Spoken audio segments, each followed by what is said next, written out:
So you've gone to TikTok. Tell me about the platform. How are you liking it? You're growing like crazy. Your messaging so impactful. What you're doing. Talk about your followers. So yeah, just talk about TikTok. I think TikTok is an amazing platform. It's still one of the best places for any personal brand or small business to market themselves. Whether you are another young influencer trying to come up in the game, or if you're, Fortune 500 company trying to figure out how you communicate to the world. Life's about attention, and our attention are on the devices. And if you can market on those devices to the community, to the target audience, it is a highly effective way to use your quote unquote ad dollars.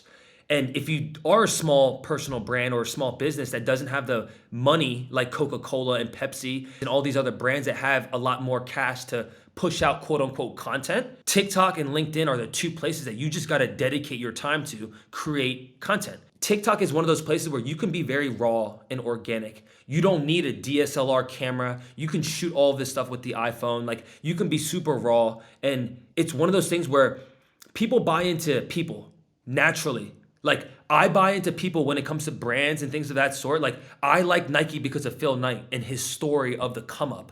I like brands because if there's someone that's leading it, I relate with that person more than just a swoosh. So if you think about yourself, I think moving forward, and TikTok has been a proven example of this, is that personal brands are going to be highly valued moving forward because other brands will be wanting to look out for those quote unquote influencers or creators, whatever you want to call it, because if they have engaged audience and following, that is a conversion to numbers. And that's just what it is. If I'm in the health and wellness, running, strength and conditioning niche, brands that I already use and respect will be reaching out and saying, Matt, can you do a review or promotional video about this? And then you can get compensated for your quote unquote work and your ability to create content. So the question really becomes, why haven't you started to make content? You probably have known about TikTok. And is it because you're not comfortable in front of the camera? Then that's okay. That's okay. You don't have to make content visually. You can make content through a podcast, through a blog, engaging with other people's content and becoming someone who just adds positivity into the ecosystem.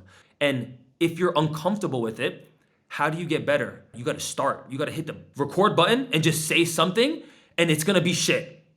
It's going to suck. Your first piece of content is not going to be good. And your 100th piece of content, it still might not be good, but it'll probably be better. And the goal is you just got to take reps. You got to fail, figure out, adjust, adapt, repeat. And if you kind of just go through that cycle, just like anything in life, like you will naturally get better. That is how I feel about TikTok.